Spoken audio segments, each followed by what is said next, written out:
Muertes del coronavirus. Siguen aumentando los casos. Hoy hubo 35 muertos, igual que ayer.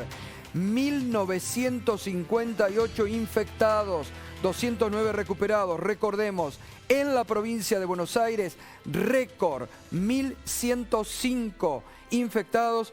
En la ciudad de Buenos Aires también nuevo récord, 692 infectados en la ciudad de Buenos Aires. Y está el ministro de Seguridad, Sergio Berni. ¿Cómo le va, ministro? Buenas noches. ¿Qué tal? Buenas noches. ¿Cómo está usted? Preocupados por estos datos. Ustedes vienen advirtiendo, pero parece que las advertencias caen en saco roto.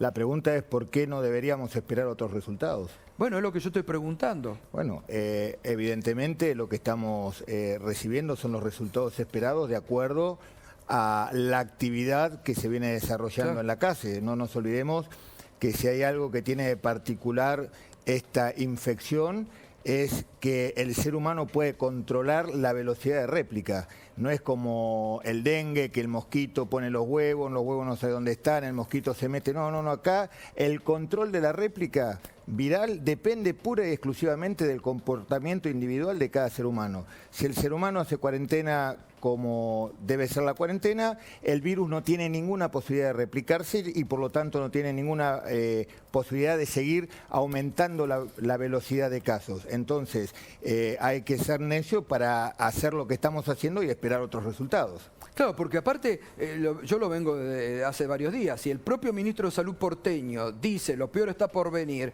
no sé qué vamos a esperar para volver a restringir en una ciudad que ya está todo flexibilizado. Sí, yo creo que la cuarentena no existe más, hace rato que la cuarentena no existe más. Existe, sí, estamos hablando del AMBA, ¿no? Yo creo que si tenemos que hacer un análisis de la cuarentena son dos cosas. Primero, el gran resultado positivo que dio los días de cuarentena estricta que tuvimos, que es lo que nos permite tener gran parte de nuestro territorio nacional sin circulación viral y casi el 80% del territorio de la provincia de Buenos Aires sin circulación viral, y eso generando una actividad económica que usted sabe que es la consecuencia nefasta de esta pandemia. Lo otro es que este resultado positivo de la pandemia nos ha hecho un poco el doble juego, ¿no? Vemos resultados positivos, habían bajado mucho los casos, nos relajamos porque pensamos que esto no iba a llegar. Y por otro, la última reflexión es que los resultados positivos de esa cuarentena estricta que hicimos es patrimonio de todos los argentinos. Ese esfuerzo que hicimos los argentinos, tanto físico, mental, económico, todo tipo de esfuerzo que dio un resultado positivo. Y nadie se puede adueñar de ese resultado positivo y mucho menos rifarlo a su suerte por una manera caprichosa o por defender diferentes intereses que no sea velar por la salud del colectivo argentino. Entonces, me parece que no podemos ahora llorar sobre la leche derramada, no podemos asombrarlos por la cantidad de casos que tenemos, porque si hacemos lo que estamos haciendo, no cabe ninguna duda que los casos van a seguir subiendo. Lo único que vamos a decir es comparar cuánto más subieron con lo de ayer. Entonces, pasando esto, me parece que debemos hacer una reflexión profunda. El AMBA necesita una revisión muy profunda de qué manera seguir en esta mitad del río, porque vuelvo a repetir, hemos hecho un esfuerzo muy fuerte, pero muy fuerte todos los argentinos, muy fuerte los bonaerenses, los porteños, el conjunto de la sociedad, y ahora parece que todo ese esfuerzo lo estamos tirando por la borda. Entonces, me gustaría hablar con términos médicos, pero me parece que hoy necesitamos que la sociedad entienda a qué es lo que nos estamos refiriendo. Y en cuanto a la cuarentena, lo único que quedó de la cuarentena, lo único que quedó es los dos grupos etarios. Uno absolutamente voluntario, que es aquellos mayores de 60 años que están encerrados en sus casas y que no salen, por más que digan hoy no hay más cuarentena, hasta que no salga la vacuna, el tratamiento, le garanticen que no van a terminar en terapia intensiva con un tubo puesto y un respirador, de ahí no salen. Y por el otro lado, una cuarentena forzosa, que son los chicos que evidentemente no pueden salir porque ya queda demasiado obvio que esto no se respeta nada. Entonces me parece que, y vuelvo a la idea de siempre y del principio, esto no pasa por un control policial, sino por un control de conciencia. Los argentinos supimos generar un buen comportamiento ante este desafío. no lo desperdiciemos. Ahora, fíjese también, acá lamentablemente ha entrado mucho la política en un sector y el odio en un sector de la sociedad muy fuerte. Yo digo, se hicieron cosas muy positivas, coincido con usted, de todos los argentinos, todos hemos hecho el esfuerzo. ¿Valió la pena? Valió la pena.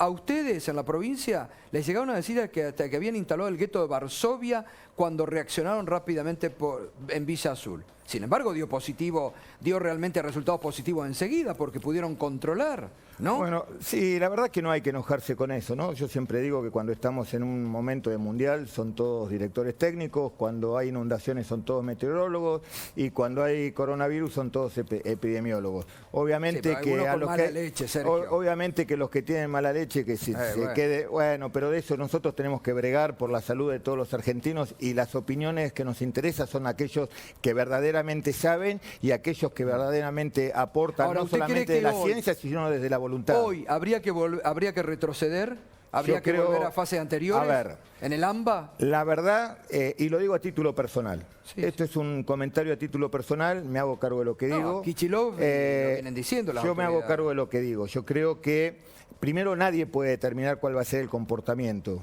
Nadie, absolutamente nadie puede determinar. Punto número uno. Punto número dos. Yo creo que nosotros tenemos un margen de cuarentena muy acotado y que hay que usarlo tácticamente en el momento justo. Yo creo que, mi opinión, que la sociedad tiene que volver a una cuarentena muy estricta, pero muy estricta, de no más de 15 días y los primeros días de julio, cuando viene realmente el frío, porque el frío es un factor que lo están subestimando absolutamente. El frío tiene dos problemas. Un problema fisiopatológico, que está totalmente demostrado que el frío genera esa enzima, la vasoconstricción produce esa enzima que pega a la célula con el virus. Y por otro lado, empiezan todas las enfermedades respiratorias altas y por lo tanto colapsa el sistema de diagnóstico. ¿Y por qué colapsa? Porque hoy se está hisopando solamente aquellos casos sospechosos. ¿Qué es casos sospechosos? Todo paciente que tiene uno de todos los síntomas que da el coronavirus. Por lo tanto, como esa sintomatología no es patoneumónica del coronavirus, ¿qué quiere decir patoneumónica? Hay enfermedades que tienen síntomas que son pura y exclusivamente de esa enfermedad y no otra. En cambio, el coronavirus comparte síntomas con todas las infecciones respiratorias agudas. Por lo tanto, ahora viene el frío, las respiraciones agudas, las infecciones respiratorias agudas altas por sobre todas las cosas. Por lo tanto, va a haber un mayor espectro de pacientes a hisopar y va a colapsar el sistema de hisopado. Bueno, y si colapsa el sistema de hisopado no tenemos la capacidad de separar y de aplicar lo que tácticamente sirve de manera indiscutible, que es separar los enfermos de los contagiados. Omar Sued, presidente de la Sociedad Argentina de Infectología, la semana pasada refirió o sugirió una idea muy similar, volver a una cuarentena estricta por 2 semanas para controlar los casos, para controlar el sistema sanitario y después sí volver a tomar una suerte de relajación. 2 semanas de cuarentena estricta y así sucesivamente para lograr controlar eso. Yo creo que hay que tomar 2 semanas cuando empieza el frío, pero 2 semanas ni siquiera de transporte público. Los servicios esenciales tienen que resolver la manera de transportarse y no el transporte público.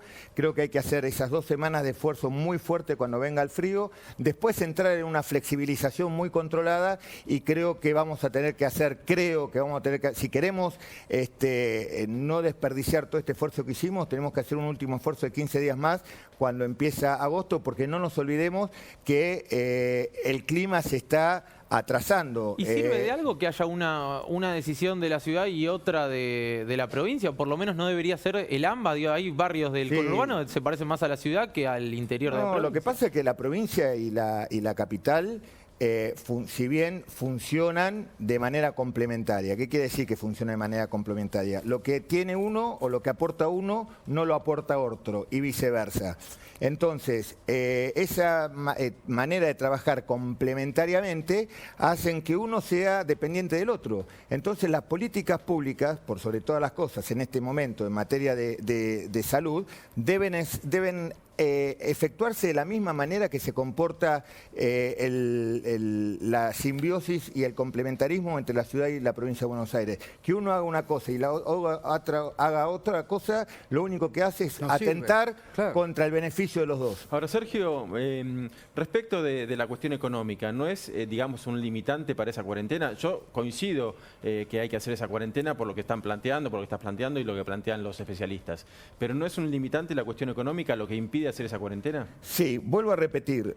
Sobre coronavirus no hay bibliografía que pueda relatar absolutamente nada. Lo único que sabemos es que todos aquellos países que descuidaron la cuarentena pensando que tenían que proteger su economía, los resultados fueron catastróficos. Si no, miremos Estados Unidos. Hasta hace 6 meses Estados Unidos era un ejemplo de pleno empleo y perdió 40 millones de puestos de trabajo en 3 meses. Veamos lo que ha pasado además socialmente en Estados Unidos. Esa gran revuelta que tuvo Estados Unidos durante la semana pasada no fue un problema no resuelto de racismo en Estados Unidos, sino que fue un catalizador, la muerte de Floyd, de ese ciudadano de color negro a manos de un policía, fue el catalizador de una sensación de angustia generalizada de toda la sociedad que vio morir en menos de 3 meses la misma cantidad de compatriotas que vieron morir en la Segunda Guerra Mundial. Entonces, me parece que todos esos efectos articulan de manera negativa a la hora de pensar en la economía. Yo no tengo ninguna duda, que si mañana en la Argentina se repiten las mismas imágenes de fosas comunes como en Brasil, camiones frigoríficos en las puertas de los hospitales, todos aquellos que están a los gritos por la cuarentena son los primeros en hacer palomita en una bañera con alcohol en gel y se ponen a invernar como los osos y hasta septiembre no sale. Entonces hay que ser cuidadoso, hay que ser responsable, hay que ser muy responsable a la hora de opinar, porque estamos en una situación extremadamente delicada. Y no solamente desde el punto de vista sanitario, estamos en una situación económicamente delicada y estamos en una situación socialmente delicada. Pero por eso digo, un combo perfecto. Desde lo económico, digo, ¿no debería haber más intensamente ayuda, asistencia desde el Estado Nacional, con más emisión de pesos? Yo veo, la verdad que sería irresponsable de mi parte decir cuál sería el camino económico, ese no es mi métier. Veo el esfuerzo fuerte que está haciendo el gobierno nacional para paliar una situación no deseada, porque convengamos también que el presidente no se levantó un día y dijo caprichosamente hoy no trabaja nadie. Fue un reflejo bien atinado de una situación catastrófica que está viviendo no solamente la Argentina, sino el planeta. Ahora, falta mucho. Más rápido, falta muchísimo más rápido. Pero lo importante es que hay un gobierno nacional que está trabajando fuertemente y entendiendo la situación por la cual está pasando no solamente los sectores más vulnerables, sino por sobre todas las cosas la clase media, que además de ayudarla económicamente, lo que se necesita fuertemente es tener un horizonte de certeza. La clase media inclusive creo que tiene capacidad para soportar, tiene un buffer para soportar este chubasco, pero lo que sí necesita es un horizonte claro, necesita un horizonte de certeza y por sobre todas las cosas saber que cuando esto pase, porque va a pasar, la sociedad, la clase media va a estar permanentemente apuntalada por el Estado. Sergio.